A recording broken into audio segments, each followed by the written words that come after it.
আজকে আমি একটা নতুন ইসেকাই অ্যানিমে এক্সপ্লেন করতে চলেছি। তো গল্প শুরু হয় এক ম্যাজিক্যাল দুনিয়া থেকে, যা ৯টি ভিন্ন জাতি ভাগ করে শাসন করত, যারা হচ্ছে ড্র্যাগনয়েড, এলফ, আভনোজ, dwarfs, demons, dark elfs, centaurs, beast folk এবং হিউম্যানস। এই হিউম্যানসদের মধ্যেই জন্মেছিল একজন তরুণ অ্যাডভেঞ্চারার, যার নাম ছিল লাইট, যার স্বপ্ন ছিল তার পরিবারকে একটি ভালো জীবন দেওয়া। লাইট নিজের জন্মস্থানকে বিদায় জানিয়ে টাকা আর শক্তির খোঁজে যাত্রা শুরু করে। যখন সে এক বড় শহরে পৌঁছয়, তখন ভিড় তাকে ধাক্কা দিতে থাকলেও সে থামে না। সে অ্যাডভেঞ্চারার্স গিল্ড খুঁজতে থাকে। অবশেষে যখন সে গিল্ডে প্রবেশ করে, তখন রিসেপশনিস্ট তাকে স্বাগত জানিয়ে জিজ্ঞেস করে সে কি নতুন অ্যাডভেঞ্চারার হিসেবে রেজিস্টার করতে চায় কিনা। লাইট এটা শুনে মাথা নাড়ে। তখন রিসেপশনিস্ট বোঝায় যে লাইটের সবথেকে নিচের র্যাঙ্ক এফ র্যাঙ্ক থেকে শুরু করতে হবে। এরপর সে জানতে চায় লাইটের কি কোনো স্পেশাল অ্যাবিলিটি আছে। লাইট জানায় যে তার কাছে আনলিমিটেড গাচা অ্যাবিলিটি আছে, যার মাধ্যমে সে র্যান্ডম কার্ড আনতে পারে। ডেমনস্ট্রেশন হিসেবে লাইট একটি ভাঙা কাটা চামচ এনে দেখায়। এটা দেখে রিসেপশনিস্ট অবাক হয়ে যায়। এটা দেখে লাইট লজ্জা পেয়ে প্রমাণ করতে চায় যে সে শুধু সিলভারের চামচ আনতে পারে না। কিন্তু পরের রোলগুলোতে শুধু পচা আপেল আর বাসি রুটি বের হয়।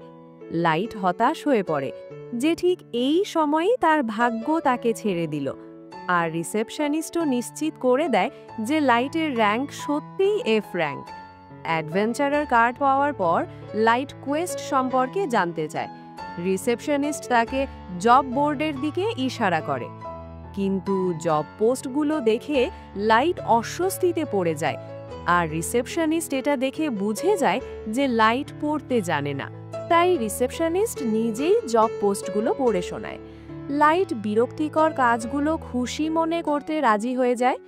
একদিনের কঠোর পরিশ্রমের পর অবশেষে লাইট এতটা উপার্জন করতে পারে যে একটি ঘর ভাড়া নিতে পারে। কিন্তু ঠিক তখনই বিস্ট ফোকদের একটি গ্যাং তাকে ধাক্কা মেরে ফেলে দেয় এবং তারা লাইটকে বুলি করতে শুরু করে। তাদের লিডার লাইটের টাকা নিয়ে নেয় এবং লাইটের দয়া ভিক্ষা চাওয়া শুনে জোরে হেসে ওঠে। তারপর লাইটকে একটি শক্তিশালী আপারকাট মারে। আর উলফম্যান লাইটকে অপমান করে তার গ্যাং নিয়ে হাসতে হাসতে চলে যায়। আর ভিড়ও লাইটের ওপর খেয়াল করে না। কিন্তু তখনই এক দয়ালু এলফ এসে তাকে উঠতে সাহায্য করে। চারপাশে অ্যাডভেঞ্চারারদের দেখে লাইট ভয় পেয়ে পিছিয়ে যেতে থাকে। এলফ তাকে আলতো করে জড়িয়ে ধরে শান্ত করে, যদিও পথচারীরা দাঁড়িয়ে লাইটের উপহাস করতে থাকে। লাইট অবাক হয় যে এত সুন্দর এলফ তার জন্য নোংরা হলো। এলফ লাইটকে দাঁড়াতে সাহায্য করে। এটা দেখে লাইটের তার উপর ভরসা হয়। এরপর সেই অ্যাডভেঞ্চারাররা নিজেদের পরিচয় দেয় কনকর্ডস ট্রাইবের দলের সদস্য হিসেবে। একজন বিস্টম্যান গেরু জানায় যে তাদের টিমে ৯টি জাতির প্রত্যেকটির প্রতিনিধি রয়েছে। তখন এলফ নিজের নাম বলে, আমার নাম সাশা, এবং বাকি সদস্যদের পরিচয় করিয়ে দেয় যে এই হলো ড্রাগো, ডিয়াবলো, ওবোরো, নানো, সায়ান এবং সান্টোর। এখন তাদের দলে শুধু হিউম্যান প্রতিনিধি ছিল না, আর লাইট বুঝতে পারে যে সেই হারিয়ে যাওয়া অংশটি সে নিজেই। তখন গেরু হাত বাড়িয়ে তাকে দলে যোগ দিতে আমন্ত্রণ জানায়। আর লাইট এটা দেখে একটু অবাক হয় যে প্রথমবার কেউ তাকে নিজের প্রয়োজন বলে মনে করেছে। অবশেষে সে খুশি মনে আমন্ত্রণ গ্রহণ করে। কিছুদিন পর লাইট তার নতুন টিমের সাথে অ্যাবিস নামের একটি গুহা বা ডানজেন এক্সপ্লোর করতে বের হয়। হঠাৎই একটি বিশালাকার ওয়ার্ম তাদের ওপর আক্রমণ করে, কিন্তু গেরু সেটিকে কেটে মেরে ফেলে। পিছন দিক থেকে আরেকটি ওয়ার্ম আক্রমণ করে, যেটি সাশা তার ধনুকের তীর দিয়ে হত্যা করে। সে লাইটকে অসতর্ক হওয়ার জন্য বকাঝকা করে এবং মনে করিয়ে দেয় যে এটি বিশ্বের সবচেয়ে বিপজ্জনক ডানজেন। সাশার কথা শুনে দলের অন্য সদস্যরা মজা করে বলে, সাশা তো যেন লাইটের খালার মতো আচরণ করছে। লজ্জা পেয়ে সাশা অস্বীকার করে বলে তার লাইটের জন্য কোনো বিশেষ অনুভূতি নেই, সে তো শুধু একজন সঙ্গীকে রক্ষা করছে। তার এসব অজুহাত শুনে বাকিরা হেসে ওঠে।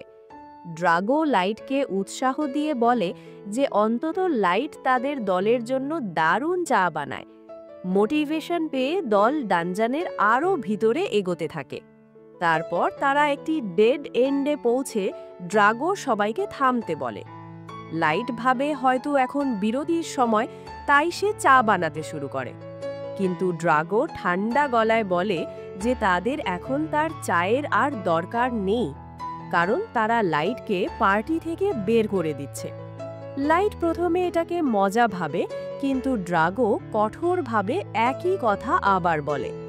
হতভম্ব লাইটের দিকে তাকিয়ে গেরুও বলে যে লাইট আর তাদের টিমের অংশ নয়। লাইট জিজ্ঞেস করে, কেন, আমি কি করেছি? গেরু উত্তর দেয় যে তাদের গ্রুপের তাকে আর প্রয়োজন নেই। সাশা লাইটকে বোকা বলে, লাইটের দিকে ঘৃণার দৃষ্টিতে তাকায়। সায়ান এবং ন্যানোও তার উপহাস করতে থাকে, এবং ডেমন সদস্যরা স্বস্তি প্রকাশ করে যে এখন তারা লাইট নামের বোঝা থেকে মুক্ত। এটা শুনে লাইট প্রশ্ন করে, এত দয়া দেখানোর পর তোমরা আমার সঙ্গে প্রতারণা করলে কেন? তখন গেরু সত্যিটা ফাঁস করে, সবটাই ছিল একটা অভিনয়, লাইটকে দলে আনার জন্য সাজানো নাটক। লাইট অবাক হয়ে ভাবে, এত শক্তিশালী একটি দল আমার থেকে কি চায়? ড্রাগো ব্যাখ্যা করে, তারা ভেবেছিল লাইটের অ্যাবিলিটি তাকে ওভারপাওয়ার্ড বানাবে, কিন্তু তোমার অ্যাবিলিটি তো একেবারে ফালতু। এটা শুনে লাইট স্বীকার করে যে তার আনলিমিটেড গাচা অ্যাবিলিটি কখনো কাজে আসেনি। তখন গেরু বলে, তুই একজন ট্যালেন্টহীন হিউম্যান ছাড়া আর কিছু নয়। এমনকি সাশাও স্বস্তি পেয়ে বলে, এখন আমি নিজের মাস্টারের সাথে বিয়ে করতে পারবো। এখন আর আমার এই বোকা ছেলের সঙ্গে প্রেমের অভিনয় করতে হবে না। এই সত্যি জানতে পেরে লাইট ভেঙে পড়ে। ঠিক তখনই ড্রাগো সিদ্ধান্ত নেয় এখন সব শেষ করে ফেলা উচিত। সে গেরুকে লাইটকে মেরে ফেলতে বলে। তখনই লাইট প্রথমবার সত্যিকারের মৃত্যুর হুমকি অনুভব করে। দলের বাকি সদস্যদের শত্রুতা ভরা চোখ দেখে লাইট বুঝে যায় তারা এখন তাকে মেরে ফেলবে, যাতে ভবিষ্যতে সে শক্তিশালী হয়ে তাদের ওপর প্রতিশোধ না নিতে পারে। গেরু তার ধারালো পাঞ্জা বের করে লাইটের গালে আঘাত করে। রক্ত ঝরতে দেখে লাইট হতবাক হয়ে যায়, আর দলের সদস্যরা শুধু দাঁড়িয়ে দেখতেই থাকে। তখনই লাইট চিৎকার করে দৌড়ে পালিয়ে যায়। গেরু হাসতে হাসতে বলে, এখন ডানজানের মনস্টাররাই লাইটকে খেয়ে ফেলবে। আর ঠিক তখনই সাশা একটি তীর চালিয়ে লাইটের পায়ে মারে, যাতে লাইট পালাতে না পারে। ব্যথায় কাঁপতে কাঁপতে লাইট মাটিতে পড়ে যায়, আর গেরু তার অবস্থা দেখে মজা পায়। সে লাইটের পেটে লাথি মারে এবং তারপর নির্মমভাবে পিটানো শুরু করে। কিন্তু সাশা তখনই তাকে থামায়। সে মনে করিয়ে দেয় যে লাইটের মৃত্যুকে অ্যাক্সিডেন্টের মতো দেখাতে হবে।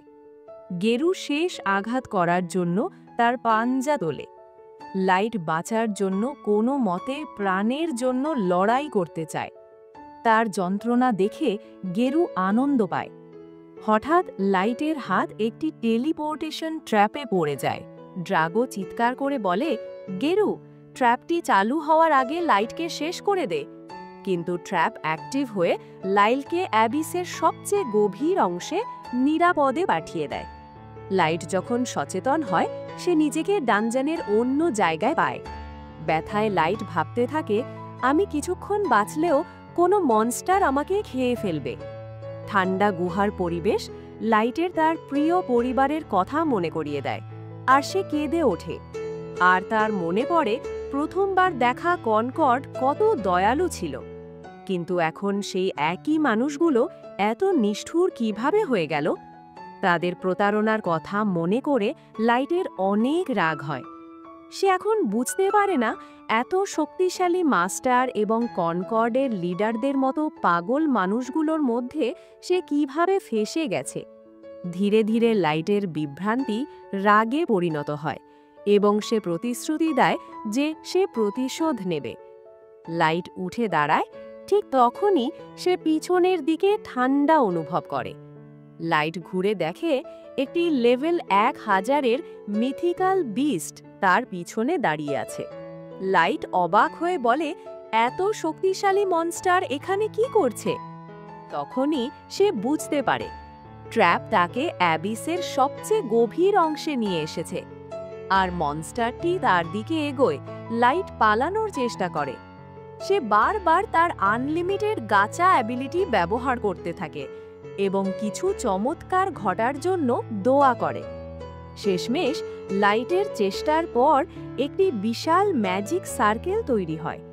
লাইট অবিশ্বাসের সঙ্গে দেখে গাচা ডিভাইস থেকে তীব্র অরা বের হয় এবং একটি প্রাচীন ফেরি বের হয়, যা তাকে মাস্টার হিসেবে স্বীকার করে। সেই রহস্যময় ফেরি মনস্টারকে কেটে ফেলে। তার কাটা শরীর মাটিতে পড়ে আর ফেরি ধীরে ধীরে নিচে নামে। লাইটের হতবাক মুখের সামনে সে হাত নাড়িয়ে সব ময়লা পরিষ্কার করে এবং লাইটের দিকে গিয়ে তার সামনে বসে আর তার ম্যাজিকের মাধ্যমে লাইটের সব জখম ঠিক করে দেয় এবং ক্ষমা চায় লাইটের হুকুম ছাড়া হিল করার জন্য, কারণ সে লাইটকে আহত দেখতে পারে না। লাইট তার নাম জানায় এবং অবিশ্বাসে পড়ে যায়, কারণ সে বিশ্বের সবচেয়ে ওভারপাওয়ার্ড ফেরি বের করেছে। ফেরি লাইটের নাম শুনে মুগ্ধ হয়ে বারবার তা বলে। তারপর ফেরি লাইটের সঙ্গে অনুগত থাকার শপথ নেয়। লাইট যখন তার নাম জানতে চায়, ফেরি জানায় তার নাম ৯৯৯৯ লেভেলে এভার সিকিং মেড মে। এখন মে ব্যাখ্যা করে যে সে লাইটের gacha super ultra rare card. Light হতবাক হয়ে ভাবছিল গাচা থেকে শুধু বেকার আবর্জনা বের হয়। তখন মে বলে, আমি সম্পূর্ণরূপে আপনার প্রাপ্য এবং আমি চাই আপনি আমাকে গ্রহণ করুন। তার নিরীহ মুখ দেখে লাইট অবশেষে সম্মতি দেয়। মে কৃতজ্ঞতা প্রকাশ করে এবং বলে যে সে লাইটের গাচা অ্যাবিলিটি পরীক্ষা করতে চায়। লাইট অবাক হয়ে বলে, তোমার অ্যাপ্রেজাল স্কিনও আছে? মে জানায় যে এটি তার ক্ষমতার মাত্র একটি ছোট্ট অংশ।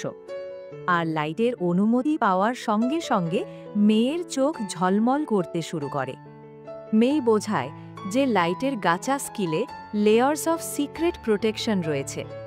মে ব্যাখ্যা করে গাচা স্কিল সারফেসে বেকার মনে হওয়ার কারণ হল সেখানে মানা পাওয়ার খুবই কম, কিন্তু অ্যাবিসের সুপারচার্জড মানা তার রেয়ার পোলের সুযোগ বাড়িয়েছে। মেই লাইটকে সব কার্ড র্যাঙ্ক ব্যাখ্যা করে। এক্সট্রা র্যাঙ্ক এবং সুপার আল্ট্রা রেয়ার থেকে নর্মাল এবং এরার পর্যন্ত র্যাঙ্ক থাকে। লাইট এখনও পুরোপুরি বোঝে না। মেই পরিষ্কার করে যে সারফেসে তার কোনো ভালো কার্ড আসতেই পারত না, কারণ সারফেসে মানা খুব কম। তারপর মে লাইটের বুদ্ধির প্রশংসা করে যে লাইট এত দূর পর্যন্ত এসেছে। লাইট তাকে জানায় সে একা এখানে আসেনি, সে তার দলের সঙ্গে এসেছে, কিন্তু তার দল তাকে প্রতারণা করেছে এবং নির্মমভাবে তাকে মারার চেষ্টা করেছে। সে কাঁদতে কাঁদতে তার কষ্ট বর্ণনা করে যে কিভাবে তাকে বেকার মানুষ বলে অপমানিত করা হয়েছে। তার উদ্দেশ্য ছিল কেবল সৎভাবে উপার্জন করা। মেই তার কষ্ট শোনে এবং চুপচাপ তাকে জড়িয়ে ধরে। এর ফলে লাইট ধীরে ধীরে শান্ত হয়ে যায়। মেই বলে, আমি আপনার কষ্টের গভীরতা পুরোপুরি বুঝতে পারবো না, কিন্তু ওই লোকদের শাস্তি দিতে আমি আমার সব শক্তি ব্যবহার করে দেব। মেই শপথ নেয় যে সে সব শত্রুকে তার সামনে নিয়ে দাঁড় করাবে। তখন লাইট তাকে থামিয়ে বলে, আমি এত নির্মম হতে চাই না। আমি স্বীকার করি যে এই পরিস্থিতির জন্য আমার নিজস্ব দুর্বলতা দায়ী। তাই আমি তোমার শক্তি ভুলভাবে ব্যবহার করব না। এখন লাইট প্রতিজ্ঞা করে যে সে নিজেই শক্তিশালী হবে এবং নিজের হাতেই ওই লোকদের শাস্তি দেবে। লাইট মনে করে মেই তার কথাগুলো বিশ্বাস করবে না, কিন্তু মেই বিনা দ্বিধায় তার ইচ্ছাকে সমর্থন করে এবং মেই বলে, আমি আপনার ক্ষমতায় সম্পূর্ণ বিশ্বাস রাখি। এটা শুনে লাইট হাসে আর মেইও এটা দেখে হাসে। এরপর লাইট গাচা অ্যাবিলিটি ব্যবহার করে ইনফাইনাইট মানায় ভরা অ্যাবিসে জায়েন্ট ম্যাজিক সার্কেল তৈরি করে এবং তার আল্টিমেট টুল বের করতে থাকে। তারপর আমাদের ৩ বছর পরের দৃশ্য দেখানো হয়, যেখানে লাইট ডানজানের ভিতরে একটি ক্যাসেল তৈরি করে ফেলেছিল। এটা দেখে সবাই অবাক হয়ে যায় এবং খুশিও হয়, এবং সেখানে উপস্থিত মেয়েরা লাইটকে এত পছন্দ করত যে প্রতিদিনই তারা লাইটের প্রশংসা করত। কেউ কেউ এতটাই পাগল হয়ে গিয়েছিল যে তারা লাইটের পায়ের ঘ্রাণ পর্যন্ত অনুভব করার কথা ভাবত। লাইটের সেবক মেই এই সব দেখে বেশ বিরক্ত হয়ে উঠেছিল। তার এত চিল্লাচিল্লি মোটেও ভালো লাগছিল না, কিন্তু লাইট খুব শান্ত ছিল। সে জানত এটা শুধু তাদের ভালোবাসা, এর চেয়ে বেশি কিছু না। তারপর তারা ডানজান থেকে বেরিয়ে এলো। সবাই লাইটকে বারবার ধন্যবাদ জানানো শুরু করে, কারণ এখন লাইট দেশের প্রায় জাতীয় নায়ক হয়ে উঠেছে। শহরের অনেক কাজ এখন তার দায়িত্বে, আর গত ৩ বছরে জনসংখ্যা এত বেড়ে গেছে যে পুরো সিস্টেমটা নতুন করে সাজানোর দরকার ছিল।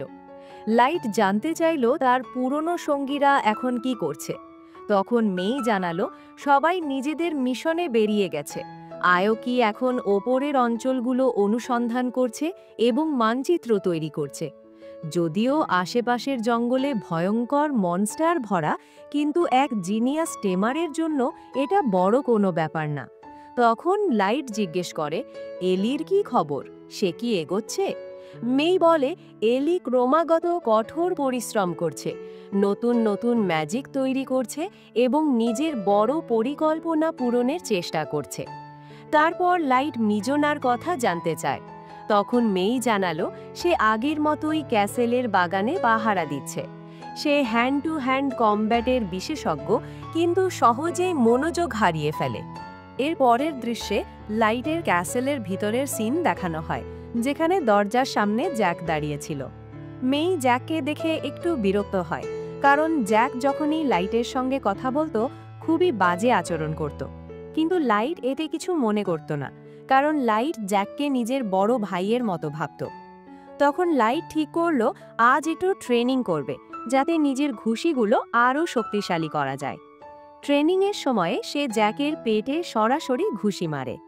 তখন জ্যাক এটা দেখে মুগ্ধ হয়ে যায়, কিন্তু জ্যাক জানত এই আঘাতে তার কিছুই হবে না, কারণ তাকে আয়রন ব্লাড ব্যারিকেড বলা হতো। লাইটের এই ঘুষিতে অন্য কেউ হয়তো মারা যেত, কিন্তু জ্যাকের কিছুই হয় না। দুজনেই একে অপরের সঙ্গে লড়াই করতে লাগলো। ওদিকে মিজুনা ক্যাসেলের করিডোর দিয়ে যাচ্ছিল। তখন সব মেয়ে তাকে দেখে সালাম জানালো এবং বিভিন্ন জায়গা পরিষ্কার করতে বলল। এক রুমের দরজায় কড়া নেড়ে সে দেখল ভিতরে মেয়েই ছিল। মিজুনা জিজ্ঞেস করল, তুমি মাস্টার লাইটের ঘরে কি করছো? মেয়ে উত্তর দেয়, আমি পাহারা দিচ্ছি। মিজুনা অবাক হয়ে বলে, যদি লাইট এখন জ্যাকের সঙ্গে ট্রেনিং করছে, তাহলে তুমি এখানে কেন? মেই একটু লজ্জা পেয়ে বলে, আমি শুধু মাস্টারের ঘরটা পরিষ্কার করছিলাম। মেয়েদের নিয়ম অনুযায়ী আমি ফাঁকা বসে থাকতে পারি না, তাই ঘরটা গুছিয়ে নিচ্ছিলাম। মিজুনা কিছু না বলে ঘরে ঢুকে যায় এবং দেখতে পায় বিছানাটা এই মাত্র ব্যবহার করা হয়েছে। মেই বোঝায়, এটাই আমার পরিষ্কার করার পদ্ধতি। মিজুনা তার কাজ দেখে অবাক হয়ে জিজ্ঞেস করে, তুমি এটা কিভাবে করলে? মেই হেসে বলে, এটা আমার ট্রেড সিক্রেট, যা আমি কাউকে বলতে পারবো না। মিজুনা তার দক্ষতায় ইমপ্রেস হয়ে যায়। এটা দেখে মেই স্বস্তির নিঃশ্বাস ফেলল, কারণ মিজুনা কিছু টের পায়নি। আসলে মিজুনা সেখানে এসেছিল শুধু অন্য মেয়েদের চাওয়া কিছু জিনিস দিতে। সব মেয়েরা লাইটের ঘর পরিষ্কার করতে চেয়েছিল, আর এটা তোমার দায়িত্ব, কারণ তুমি হেড মেইড। মেই তাকে কিছু টাকা দেয় যাতে সে কিছু কিনতে পারে। মিজুনা টাকা পেয়ে হাসি মুখে বেরিয়ে গেল এবং পথে অনেক মিষ্টিও কেনে। এরপর হাঁটতে হাঁটতে তার দেখা আয়োকির সঙ্গে হয়। মিজুনা জিজ্ঞেস করে, তুমি কি জঙ্গলের অনুসন্ধানে যাওনি? কিন্তু আয়োকি শুধু ম্যাও বলে জবাব দেয়, যা দেখে মিজুনা কনফিউজড হয়ে যায়। তখন তার মনে পড়ে যে আয়োকিকে পরে সামন করা হয়েছিল, কিন্তু তারপরেও বয়সে আয়োকি মিজুনার থেকে বড় ছিল।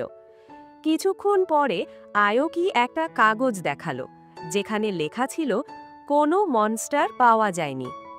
সে মেইর দেওয়া মানচিত্রের অংশ সম্পূর্ণ করে এখন শুধু রিপোর্ট দিতে এসেছে। রিপোর্ট দেওয়ার পর সে আবার পাহারায় বেরিয়ে গেল। ক্যাসেলের আরেক অংশে পৌঁছে মিজুনা ডোরিওকিকে ডাকল, আর সবকিছু পরিষ্কার পরিচ্ছন্ন দেখে মিজুনা লাইটের সিংহাসনে বসে পড়ল। হাত দিয়ে সে ব্যাকরেস্টটা আলতোভাবে ছুঁয়ে বলল, যদি লাইট এখানে থাকতো। কিন্তু হঠাৎ তার শক্তির কারণে সিংহাসনের একটা অংশ ভেঙে যায়। এটা দেখে মিজুনা ভয় পেয়ে দ্রুত ভাঙা অংশটা জুড়ে দিয়ে সেখান থেকে পালিয়ে যায়। দৃশ্য আবার ফিরে এলো লাইট ও জ্যাকের লড়াইয়ে। অনেকক্ষণ যুদ্ধের পর জ্যাক বলল, এবার থামি, চলো একটু গোসল করে আসি। লাইটও রাজি হয়ে যায়। দুজনেই হট স্প্রিংয়ে গোসল করতে লাগলো। তখন জ্যাক খুব খুশি ছিল এবং নিজের মাস্টারের প্রশংসা করছিল। তুমি এখন নিজের শরীরকেই অস্ত্রের মতো ব্যবহার করতে শিখে গেছো। লাইট ধন্যবাদ জানালো, কারণ সে জানত এটা জ্যাকের ট্রেনিং ছাড়া সম্ভব হতো না। তখন জ্যাক বলল, অ্যাবিসের কিছু অংশ এখনও তোমার বিরোধিতা করে। এর মানে সারফেসের ওপরে এখনও অনেক রহস্য বাকি। লাইট ভাবে এই পৃথিবী তার কাছে এখনও অদ্ভুত আর অজানা ছিল। যেদিন তাকে লাথি মেরে দল থেকে বের করে দেওয়া হয়েছিল, সেই দিন থেকে তার ভেতরে গভীর রাগ জন্মাতে লাগল। সে শপথ করল সে আর কখনো নিজের গার্ড নামাবে না। লাইট প্রতিজ্ঞা করল নিজের প্রতিশোধের আগুন সে জীবনের শেষ দিন পর্যন্ত জ্বালিয়ে রাখবে। অন্য দৃশ্যতে মেয়ে তার মেয়েদের ডাকে। সে জিজ্ঞেস করে, তোমাদের মধ্যে কে সেই চিঠি লিখেছিলে? সবাই অস্বীকার করে। তখন মেয়ে নিজে চিঠিটা পড়ে শোনায়, আর বাকিরা হতবাক হয়ে যায়। তারা ক্ষমা চেয়ে বোঝাতে থাকে যে তাদের উদ্দেশ্য খারাপ ছিল না, তারা শুধু মেয়ের কাজ হালকা করতে চেয়েছিল, কারণ তারা জানত মেয়ে সব সময় ব্যস্ত থাকে। মেয়ে রেগে যায়, কারণ বাকিরা সরাসরি তার সঙ্গে কথা না বলে মিজুনার মাধ্যমে সেই চিঠি পাঠিয়েছিল। তাদের মধ্যে এক মেয়ে ভয়ে কাঁপছিল, কারণ সে বুঝতে পেরেছিল এমন অনুরোধ করা উচিত হয়নি। মেয়ে ঠিক করে আর কোনো দাবি সে মেনে নেবে না। সে সাজা হিসেবে নির্দেশ দিল, এখন থেকে সিংহাসন কক্ষ পরিষ্কার করতে হবে হাতে, কোনো টুল ব্যবহার করা যাবে না। তখন মেয়ে ভাবে, আমি শীঘ্রই মাস্টার লাইটের জন্য সারফেসে এক মিশনে যাওয়ার প্রস্তুতি নিচ্ছিলাম এবং আশা করছি সবাই সৎভাবে কাজ করবে। অন্যদিকে মিজুনা ক্যাসেলের করিডোরে সাজানো অনেকগুলো আর্মার মনোযোগ দিয়ে দেখছিল। তখন এলি এসে বলে, তুমি কি আবার মিষ্টি খুঁজছ? মিজুনা মাথা নেড়ে বলে, না, আমি শুধু এই আর্মারগুলো মনোযোগ দিয়ে দেখছিলাম। এলি কিছুই বুঝল না। সে ভাবে হয়তো মিজুনা কোনো পরিদর্শন বা নতুন নির্মাণের কাজের সঙ্গে জড়িত। এলি বলে, আমার প্রজেক্ট এত ভালো চলছে যে অবশেষে ক্যাসেলে ফিরে আসার সময় পেলাম। আশেপাশের দোকানের লোকেরা তাদের কথা শুনে হাসছিল, কারণ কথাগুলো তাদের কাছে একদমই অর্থহীন লাগছিল। তখন এলি বলে, আমার মাস্টার লাইটের সঙ্গে বসে চা খাওয়ার সুযোগ হয়েছে, যাতে আমি ওনাকে আমার প্রজেক্ট কীরকম চলছে সেটা জানাতে পারি। মিজুনা এটা শুনে বলে, এটা তো একদমই অন্যায়। কেন শুধু তোমাকেই মাস্টার লাইটের সঙ্গে বসার সুযোগ দেওয়া হলো? সে জেদ করে বলে, আমিও মাস্টার লাইটের সঙ্গে চা খেতে চাই, আমাকেও একটা মিটিং শিডিউল করতে সাহায্য করো, আর এর বিনিময়ে যদি কখনো তোমার হ্যান্ড টু হ্যান্ড কমব্যাট ট্রেনিংয়ের প্রয়োজন হয় তাহলে আমি তোমাকে সাহায্য করব। এলি কিছু বলার আগেই মিজুনা দ্রুত চলে গেল। এলি তাকে যেতে দেখে মনে মনে ভাবে, মিজুনা একসঙ্গে এত শক্তিশালী এবং এতটা সরল কেমন করে হতে পারে? এরপর সে নিজের কাজে ফিরে যায়। তারপর আমাদের আবার মেইডদের দৃশ্য দেখানো হয়, যেখানে তাদের একজন বুঝতে পারছিল না যে তারা এমন কি ভুল করেছে যে মেই এত রেগে আছে। তাদের মনে হচ্ছিল মেইর ম্যানেজমেন্ট স্টাইল ভালো না। সবাই তার কথার সঙ্গে একমত ছিল, কিন্তু জানতো যে তারা কিছুই করতে পারবে না। তারা সবাই চাইতো মেই তাদের লাইটের রুম পরিষ্কার করতে দেয়, কিন্তু মেই তাদের এটা করতে দেয় না। তাদের মনে ছিল মেই ছিল প্রথম মেড যাকে মাস্টার লাইট প্রথমে সামান করেছিলেন। তারা শুনেছিল আয়োকিকে দ্বিতীয়বার সামান করতে 3 মাস লেগেছিল।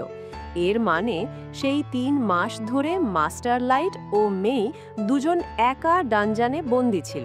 আর এতদিন ধরে একা থাকা সহজ নয়। আর তখন তো লাইটের লেভেলও মেয়ের থেকে কম ছিল। কেউ ভাবতেও চায় না ওই 3 মাসে তাদের মধ্যে কি ঘটেছিল। ঠিক তখনই মেই সেখানে দিয়ে যাচ্ছিল। সে নিজের সম্পর্কে কথা শুনে থেমে গেল এবং তাদের দিকে তাকালো। মেয়েরা তৎক্ষণাৎ বলল যে তারা সবাই মেয়ের প্রতি ডিভোটেড, কিন্তু মেই তাদের বিশ্বাস করল না। সে তাদের ধমকাতে শুরু করলো। কিছুক্ষণ পর তারা ব্যাখ্যা দিল যে তারা শুধু একটু ঈর্ষা বোধ করছিল, কারণ মেই ছিল মাস্টার লাইটের প্রথম সামান। এটা শুনে মেই বলে, ওই 3 মাস যখন আমরা একা ছিলাম, তখন লাইট সারাদিন শুধু মার্শাল আর্টসের বই পড়তো। তোমরা যেসব বাজে কথা ভাবছো তার জন্য আমাদের একদম সময় ছিল না। আর আমি তো এটা ভাবছিলাম যে আমি হয়তো তোমাদের কিছু কঠোর আদেশ বেশি দিয়ে ফেলেছি। কিন্তু এখন বুঝলাম আমি ভুল ছিলাম, কারণ মেয়েডরা তো কখনো ক্লান্তই হয় না। তাই এখন থেকে তোমরাও সিংহাসন কক্ষ পরিষ্কার করবে। সারা রাত তারা একটানা পরিষ্কার করতে থাকলো, কিন্তু হঠাৎ সেই জায়গাটাই ভেঙে পড়ল যেটা আগে মিজুনা ভেঙেছিল। সবাই হতবাক হয়ে গেল। পরের দিন তারা অবশেষে লাইটের সঙ্গে দেখা করল, কিন্তু তখন তারা ঈর্ষা অনুভব করল, কারণ লাইট আয়োকির সঙ্গে এমন আচরণ করছে যেন সে সত্যিই একটা বিড়াল। অন্যদের এটা একদমই অন্যায় লাগলো। হঠাৎ এক হেল হাউন্ড তাদের সামনে হাজির হলো। এটা দেখে লাইট ভয় পেয়ে গেল, কারণ তার অতীতের সেই স্মৃতিগুলো এখনো তাকে ভয় দেয়।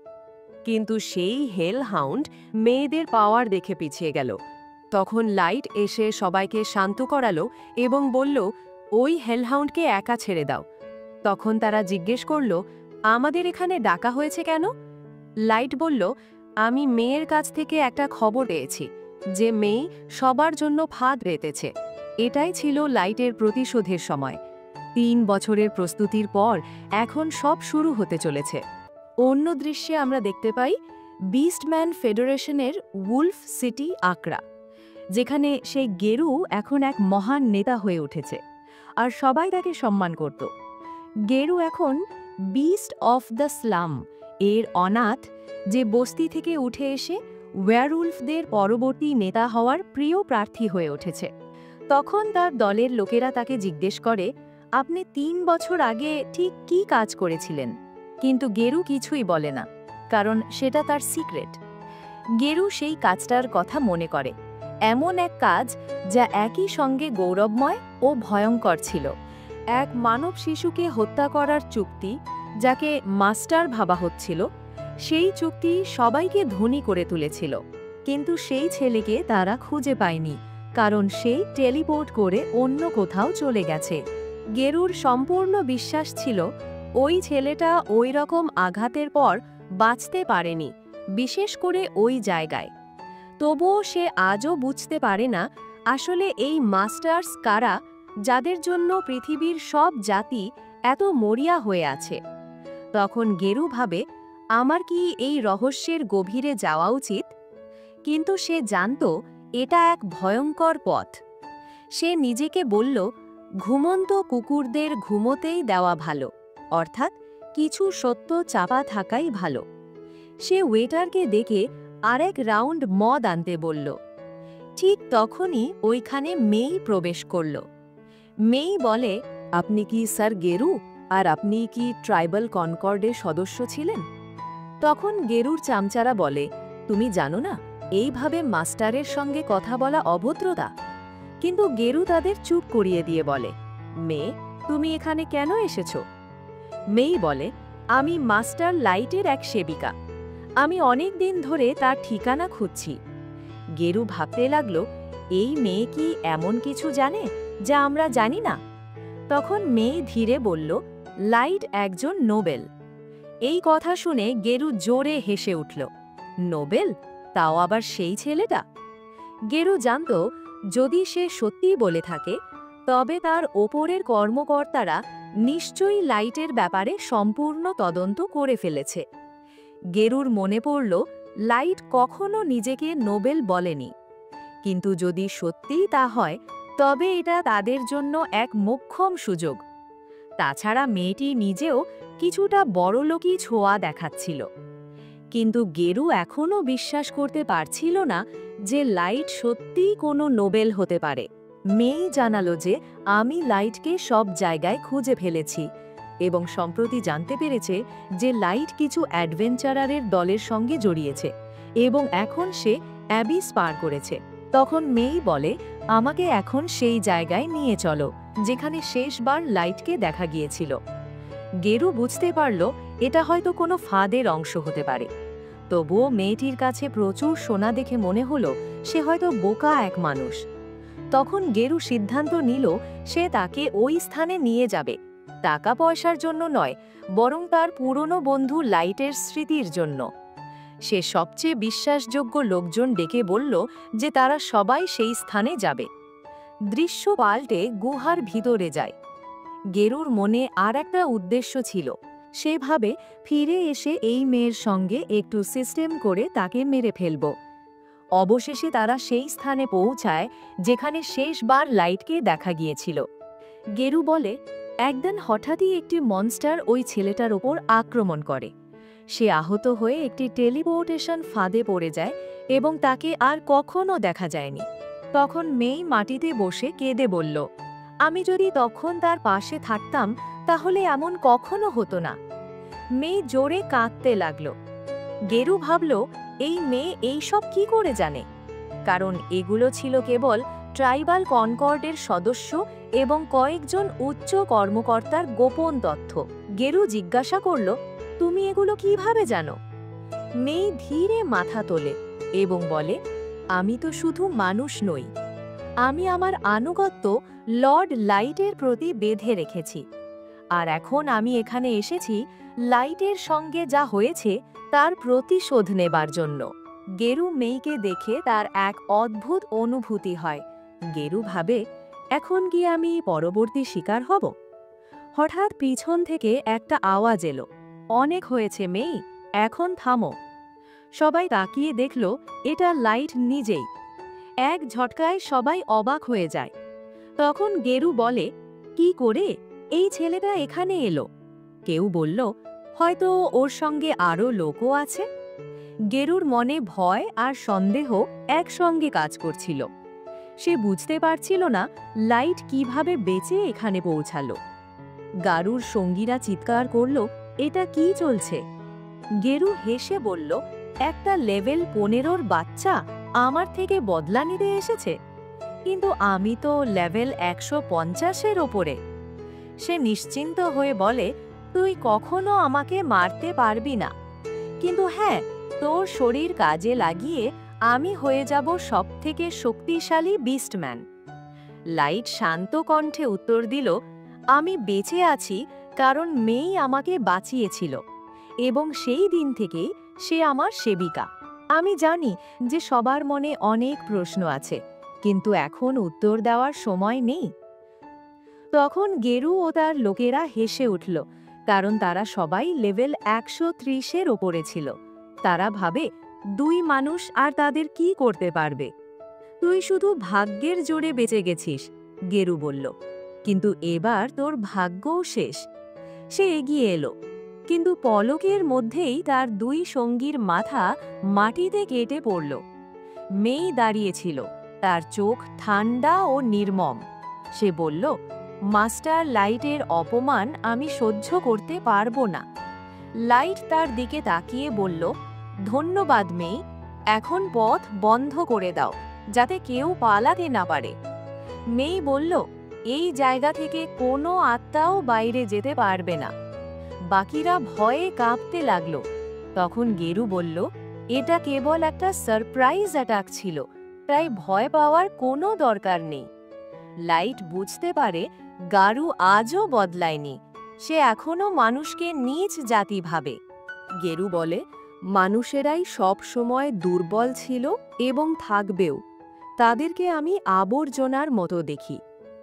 লাইট লক্ষ্য করল যে প্রতিটি জাতির জন্য একটা আলাদা লেভেল ক্যাপ নির্ধারিত আছে, এই কারণেই মানুষকে অবহেলা করা হয়। তখন গেরু বলে, আজকে আমি তোর জায়গা দেখাবো।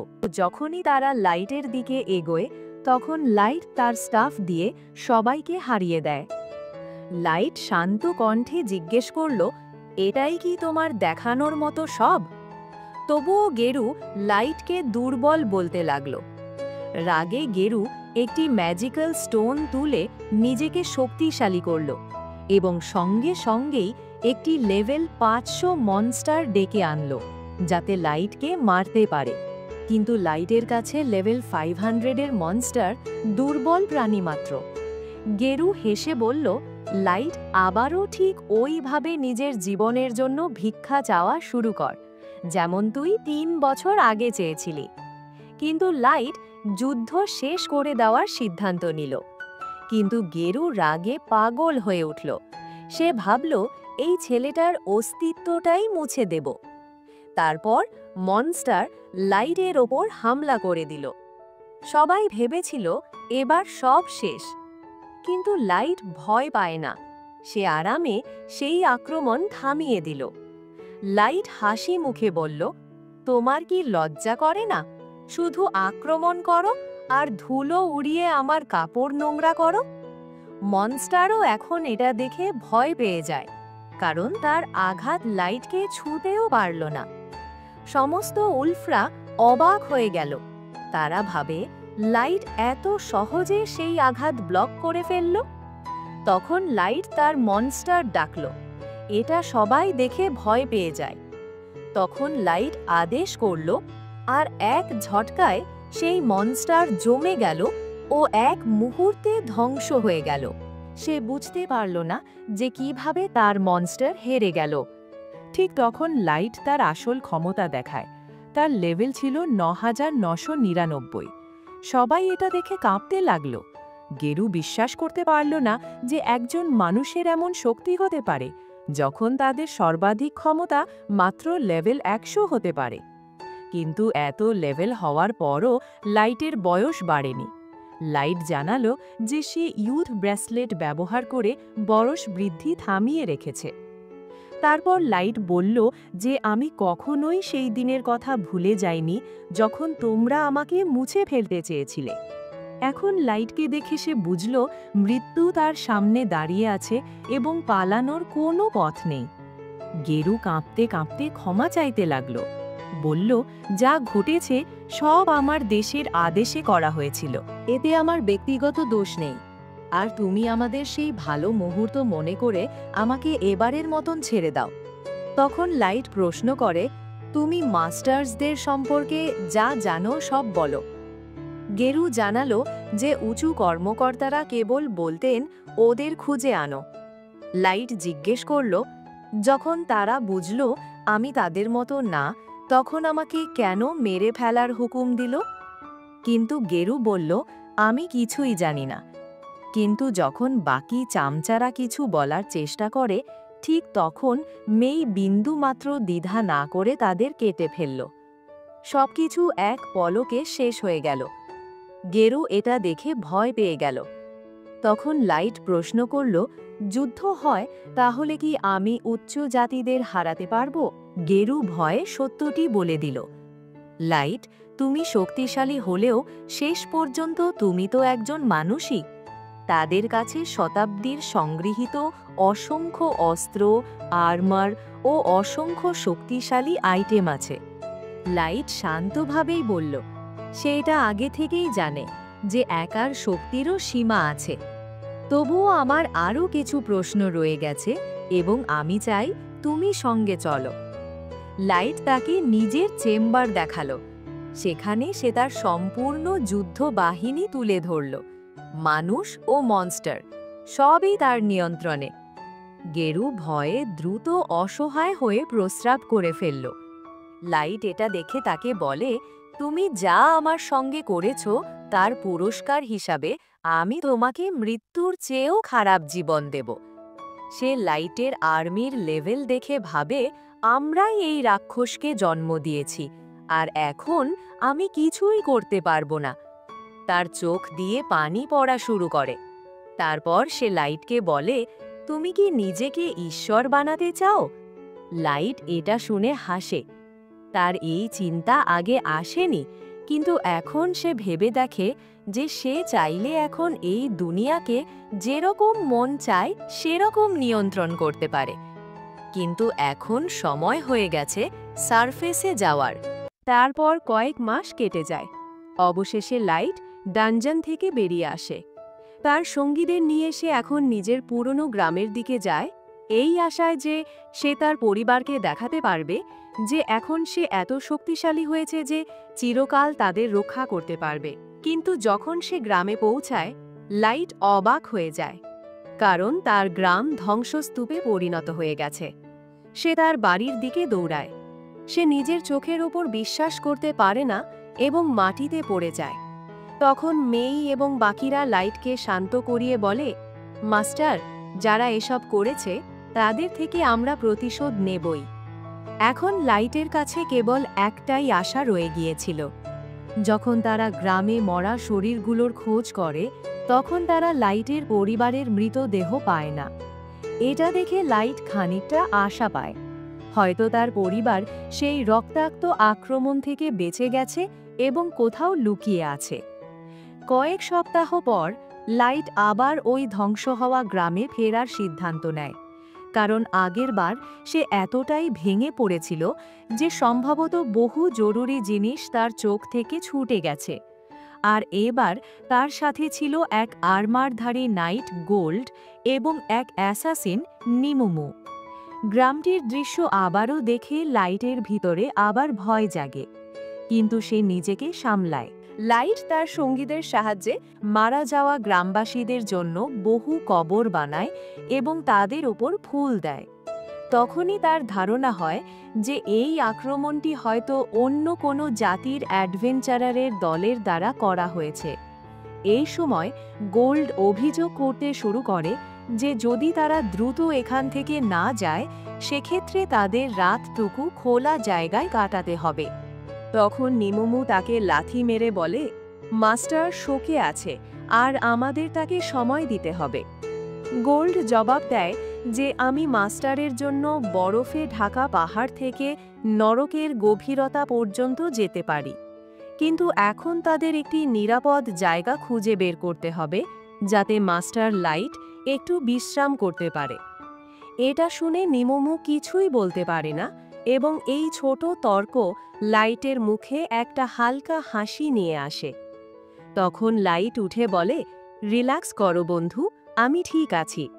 আমরা শীঘ্রই থাকার জায়গা খুঁজে নেব, কিন্তু আগে আরও তথ্য সংগ্রহ করা দরকার। সবাই জানে যে আমাদের শক্তি পুরো পৃথিবীর সঙ্গে মোকাবিলা করার মতো, কিন্তু লাইট এখনও মনে করে যে তাদের সাবধানে চলা উচিত এবং কারণ ছাড়া কোনো বড় যুদ্ধে ঝাঁপিয়ে পড়া ঠিক না।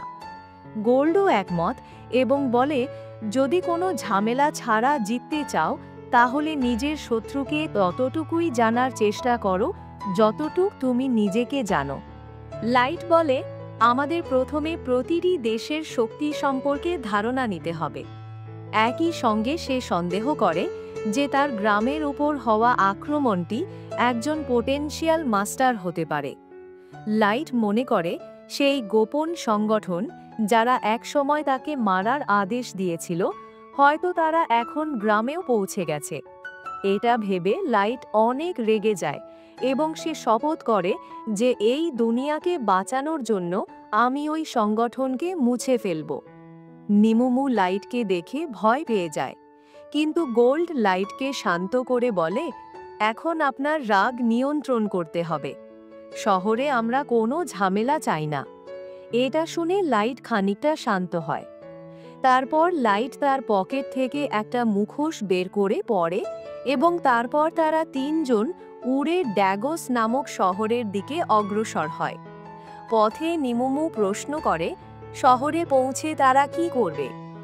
লাইট জবাব দেয়, সেখানে গিয়ে আমাদের লো প্রোফাইলে থাকতে হবে, যাতে কনকর্ড অফ 12 কোনো সন্দেহ না করে। আর হ্যাঁ, আমরা প্রথমে অ্যাডভেঞ্চার্স গিল্ডে রেজিস্টার করব। রেজিস্ট্রেশনের পরে লাইট পরিকল্পনা করে যে এখন থেকে যত দ্রুত সম্ভব তাদের পার্টির র্যাঙ্ক বাড়াতে হবে। যত উঁচু র্যাঙ্ক, তত বেশি তথ্য তাদের হাতে আসবে। কিছু মানুষ সাহায্যের জন্য আসবে, আর কিছু তাদের বিশ্বাস অর্জনের জন্য আসবে।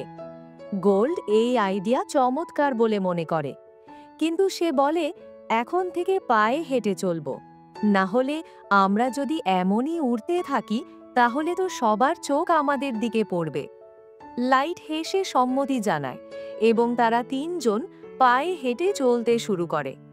তারা জঙ্গলের পথ দিয়ে যাচ্ছিল, তখন সামনে থেকে কারো আওয়াজ শোনা যায়, যেন ঝগড়া চলছে। তারা কাছে গিয়ে দেখতে পায় যে কয়েকজন ডুয়ার্ফ এক পুরুষকে এবং তার ছোট মেয়েকে চারদিক দিয়ে ঘিরে রেখেছে, তাদের লুটে নেওয়ার জন্য। তখনই ডুয়ার্ফদের নজর পড়ে গোল্ডের ঝকঝকে আর্মারের ওপর এবং তারা তিনজনকে বেরিয়ে আসতে বলে। লাইট হাসে এবং সঙ্গীদের আদেশ দেয় এই ছোট গুন্ডাদের খেয়াল রাখতে। নিমুমু এক পলকে সকল ডুয়ার্ফকে দড়ি দিয়ে বেঁধে ফেলে এবং সেই লোক কৃতজ্ঞতায় লাইট ও তার টিমকে ড্যাগাস শহরে পৌঁছে দেওয়ার অফার দেয়। তার ছোট মেয়ে অবাক ও খুশি, কারণ সে কোনো মানুষকে কখনো ডুয়ার্ফকে হারাতে দেখেনি।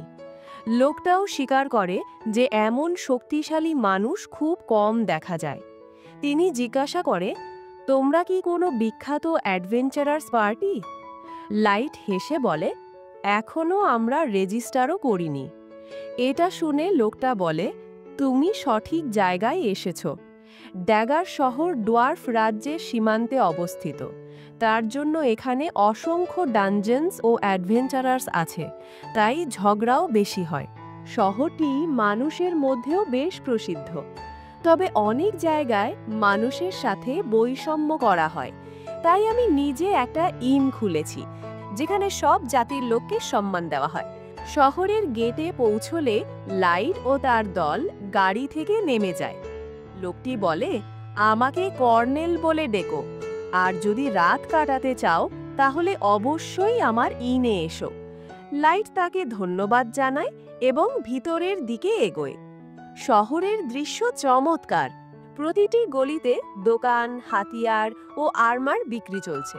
ডুয়ার্ফরা তাদের তলোয়ার ও ঢাল তৈরি করে বিক্রি করছে, ফলে রাস্তাগুলো লোকজনে ভরে উঠেছে। এগুলো দেখতে দেখতে লাইট ও তার দল অ্যাডভেঞ্চারার্স গিল্ডের দিকে এগোয়।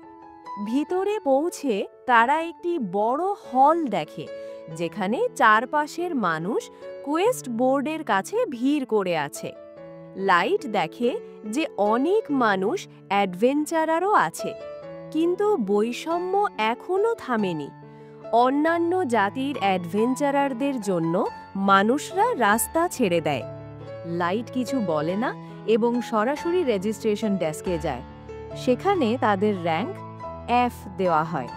নিমুমু রেগে বলে, লাইট যেটুকু শক্তিশালী সে অনুযায়ী তাকে কমপক্ষে এস র্যাঙ্ক দেওয়া উচিত। এটা শুনে রিসেপশনিস্ট রেগে বলে, যে র্যাঙ্ক পেয়েছো তাতে খুশি থাকো। নিমুমু আর কিছু বলার আগে লাইট তাকে থামায়।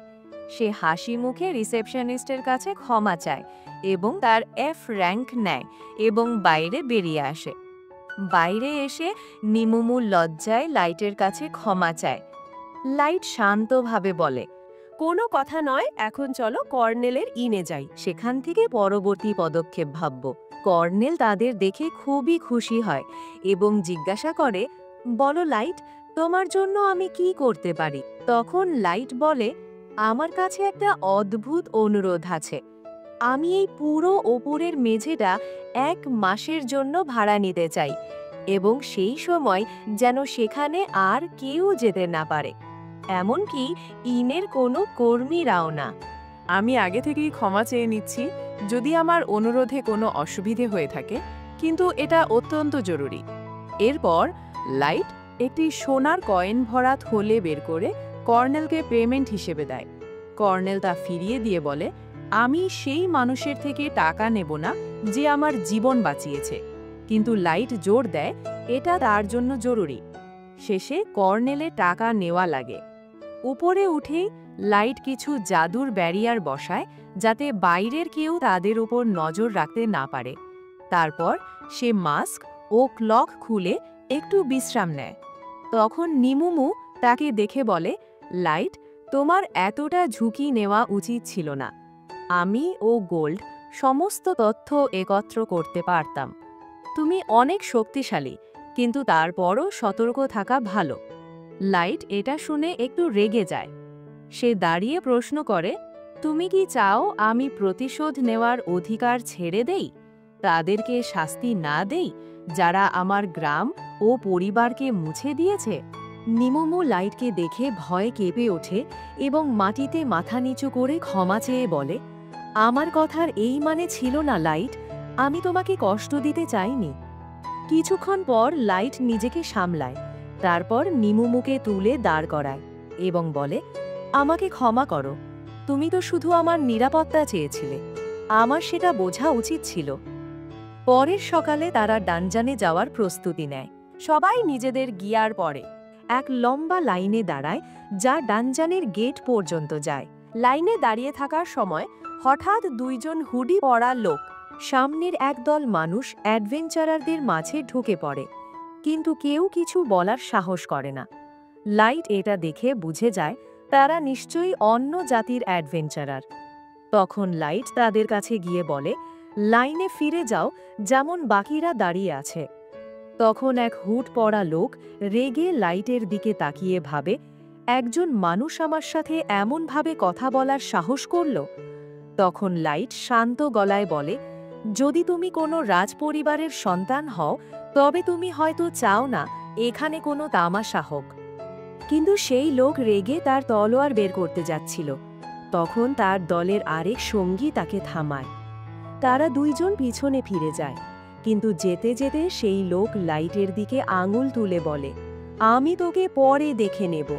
বাকি অ্যাডভেঞ্চারাররা লাইটকে ধন্যবাদ জানিয়ে বলে, আমাদের কারোর এত সাহস ছিল না যে ওদেরকে কিছু বলতে পারতাম।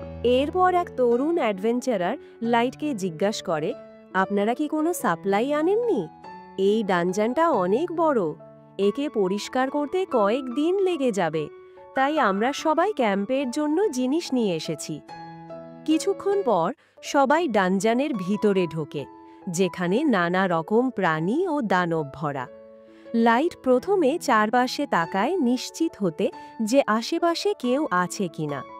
তারপর সে কনসিলমেন্ট ম্যাজিক ব্যবহার করে এবং ফ্লাইট ম্যাজিক অ্যাক্টিভ করে যাতে তারা 3জন অদৃশ্য অবস্থায় উড়ে ডানজানের গভীরে যেতে পারে। ওদিকে জঙ্গলের মধ্যে সেই হুডি পরা লোকটি এখন নিজের ক্লোক খুলে রাগে চিল্লিয়ে বলে, আমার নাম কাইডো, আমি সবচেয়ে কম বয়সী এলফ যে এলিট হোয়াইট নাইটসে জায়গা পেয়েছে। আমার শরীরে মাস্টারের রক্ত বইছে। কাইডো তার বিশাল তলোয়ার বের করে চারপাশের অর্কদের উপর ঝাঁপিয়ে পড়ে, তাদের মাথা ভেদ করে নিজের রাগ বের করে। তার পাশে দাঁড়ানো ডার্ক এলফ ইউন তাকে থামিয়ে বলে, কাইডো, শান্ত হও। কিন্তু কাইডো এখনও ক্ষিপ্ত, কারণ সে নিজের লেভেল বাড়াতে পারছে না। তার লেভেল 1500-তে এসে থেমে গেছে। সে রাগে বলে, সাধারণ এলফের লেভেল তো 700-তেই থেমে যায়, কিন্তু আমি তাদের মতন না, আমি এই সীমা ভেঙে ফেলব।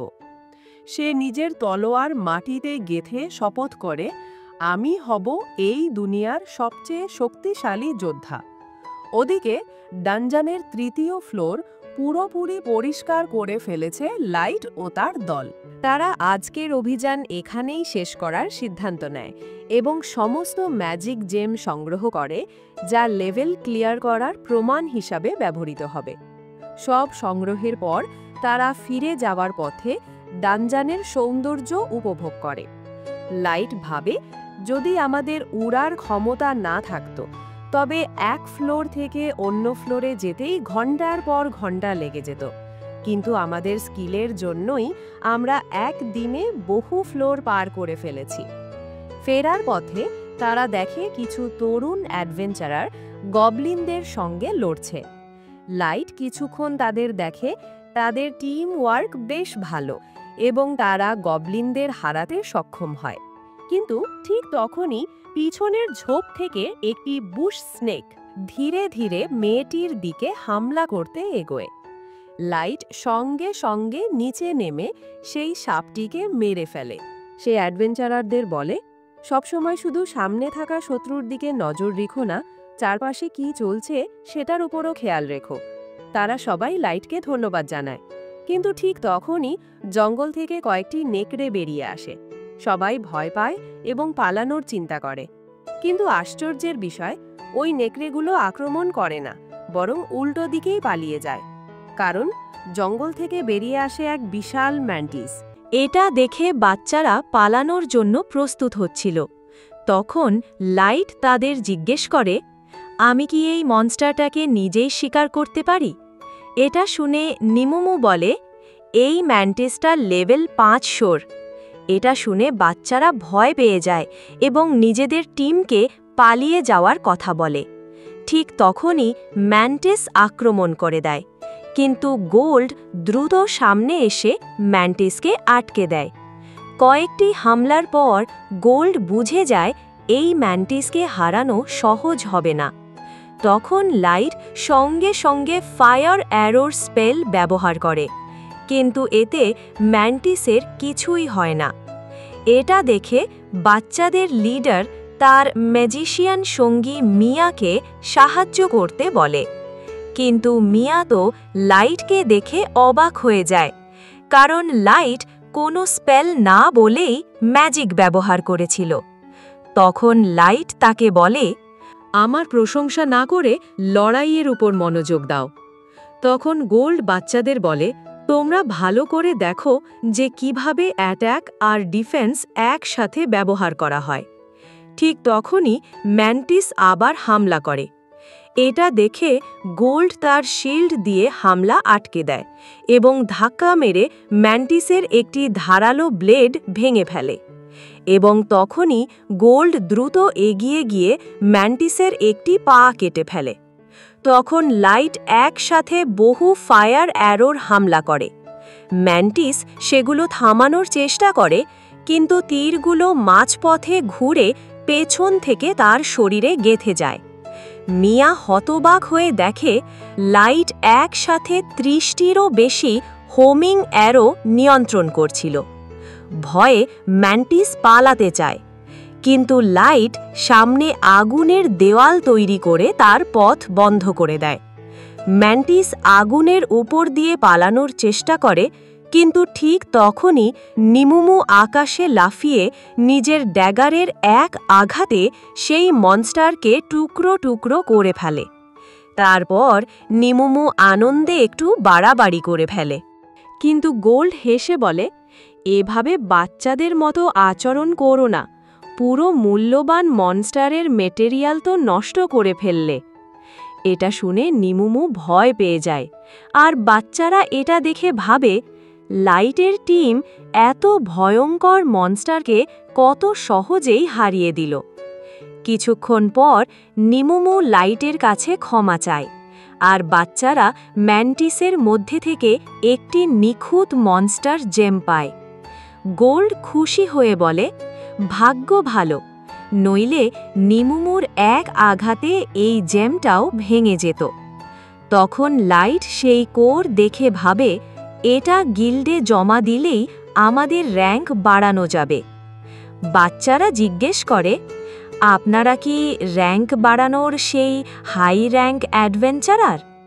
লাইট হেসে বলে, আরে না, আমরা তো এখনও এফ র্যাঙ্কে। এটা শুনে সবাই অবাক হয়ে যায়। কিছুক্ষণ পর মিয়া তার ম্যাজিক দিয়ে বড় একটি পানির বল তৈরি করে, যাতে লাইটের দল পরিষ্কার হতে পারে। এরপর লাইট গিয়ে হাত ধোয়া শুরু করে এবং বাচ্চাদেরও এর জন্য ধন্যবাদ জানায়। বাচ্চারা হাসি মুখে বলে, এতে ধন্যবাদ দেওয়ার কি আছে, আপনি তো আমাদের জীবন বাঁচিয়েছেন। তারপর বাচ্চারা লাইটকে রাতে তাদের সঙ্গে থাকার আমন্ত্রণ জানায়, কারণ তখন অন্ধকার হয়ে যাচ্ছিল। প্রথমে লাইট রাজি হয় না, কিন্তু বাচ্চাদের লিডার বলে, আমার বোন মিয়া আপনার থেকে ম্যাজিক টেকনিক শিখতে চাচ্ছে। মিয়ার চোখ দেখে লাইট সম্মতি দেয় এবং সবাই ক্যাম্প ফায়ারের পাশে বসে খাবার খেতে শুরু করে। তখন লাইট মিয়াকে বলে যে তার বাবা মা মেজ ছিলেন এবং মিয়ার মধ্যেও ভালো ম্যাজিক্যাল ট্যালেন্ট আছে। মিয়া হেসে বলে, ভয়েসলেস স্পেলসের সামনে আমার ক্ষমতা এত বিশেষ নয়। এটা শুনে তার ভাই জিজ্ঞেস করে, আসলেই কি চ্যান্টলেস কাস্টিং এত বড় ব্যাপার? মিয়া বুঝিয়ে বলতে শুরু করে, জাদু 3 ধরনের হয়, যা হচ্ছে কমব্যাট ক্লাস, যেমন ফায়ার অ্যারো, যা সিঙ্গল টার্গেটের জন্য। তারপর প্র্যাকটিক্যাল স্কিলস, যেমন ফায়ারওয়াল, যা ক্রাউড কন্ট্রোলের জন্য, এবং স্ট্র্যাটেজিক ক্লাস স্পেলস, যা পুরো এলাকায় প্রভাব ফেলতে পারে।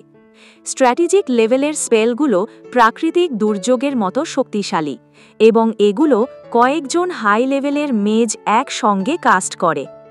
ড্রাগনুড, এলফস এবং ডেমন রেসগুলো সহজেই এসব স্পেল করতে পারে, কারণ তাদের ন্যাচারাল ম্যাজিক ট্যালেন্ট আছে, কিন্তু মানুষের সেই ক্ষমতা নেই।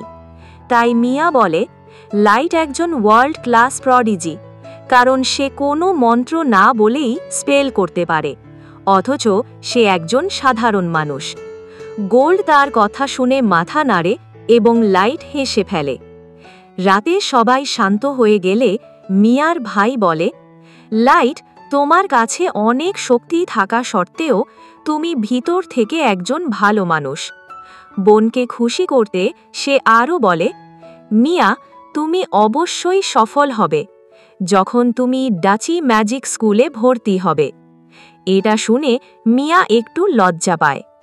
তখন লাইটের ডাচি সম্পর্কে কৌতূহল জাগে, কারণ এটি 9টি ভিন্ন রেস মিলে তৈরি করা এক ইউনিয়ন।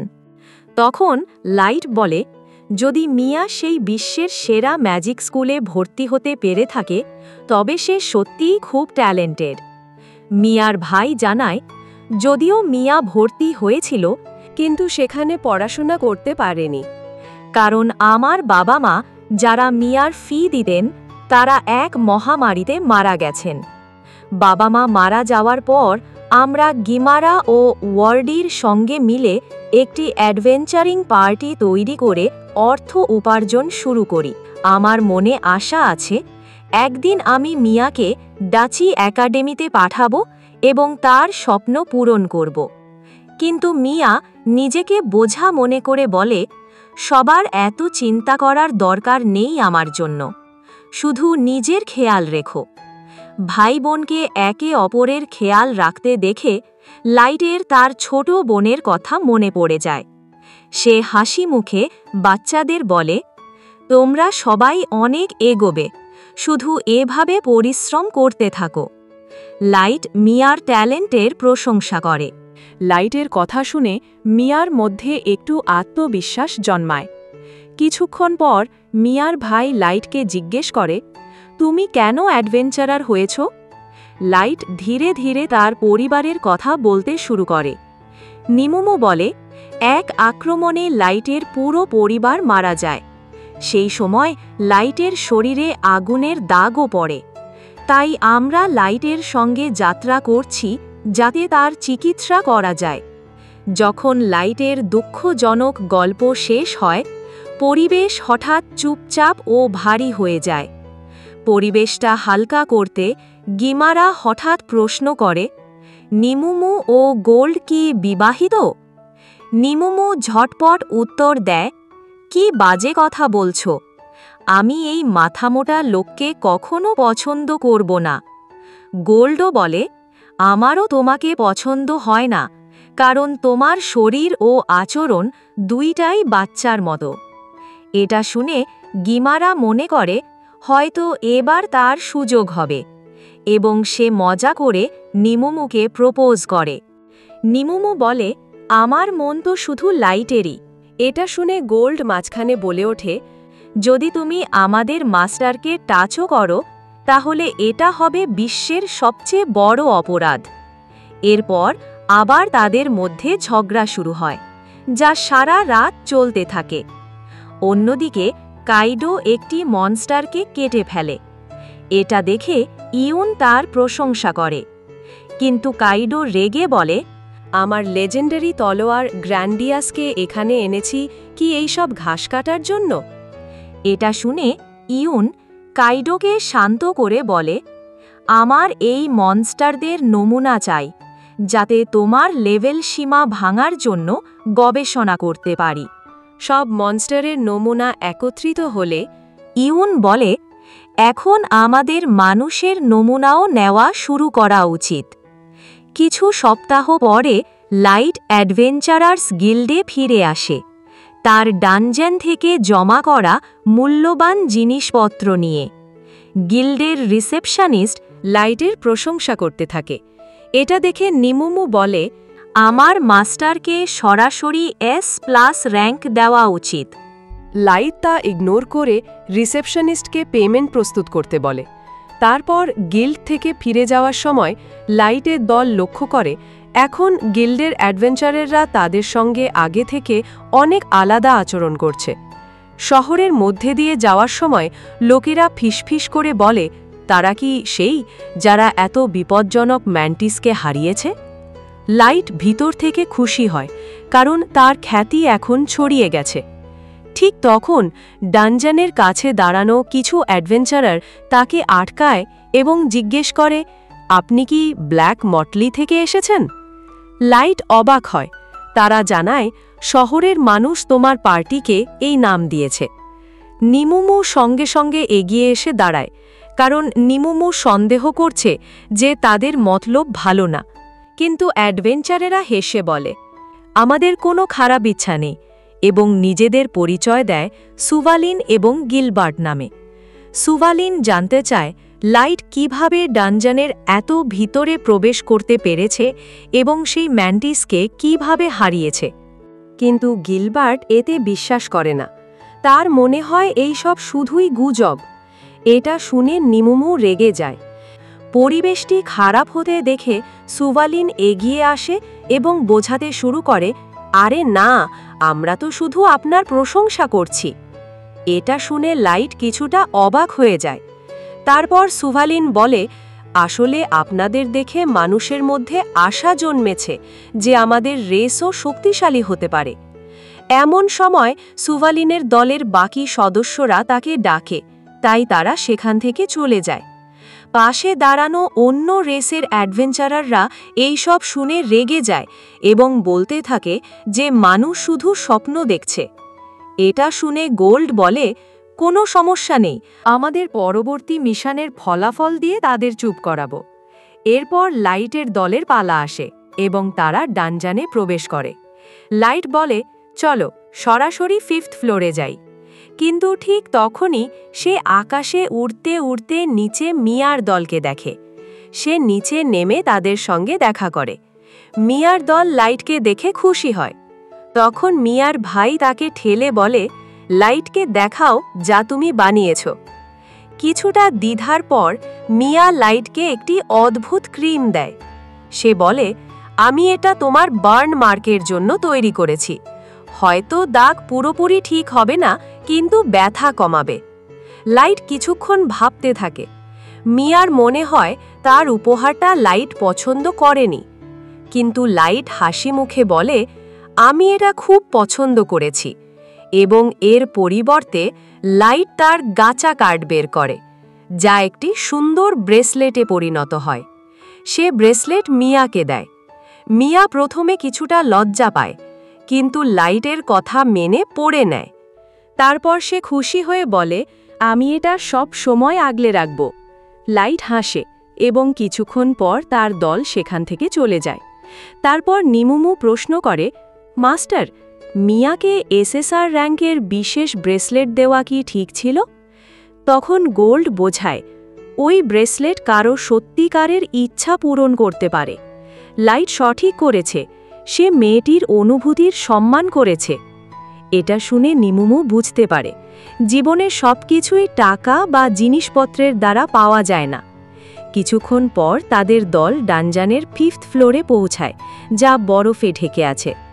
গোল্ড বলে, ওহ, এই জায়গা নিখুঁত আমাদের উপস্থিতি লুকানোর জন্য।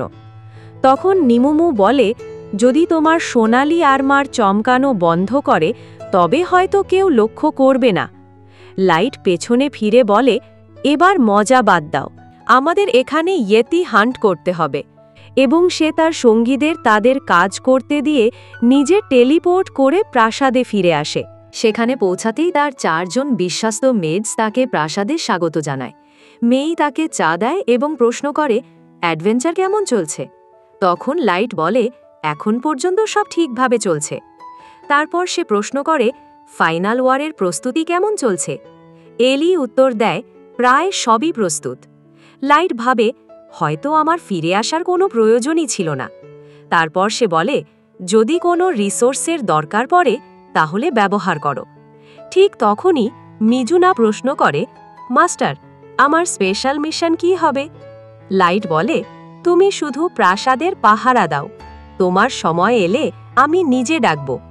এটা শুনে মিজুনা বলে, এলি, তাড়াতাড়ি তোমার কাজ শেষ করো, না হলে আমি কিছু করতে পারবো না।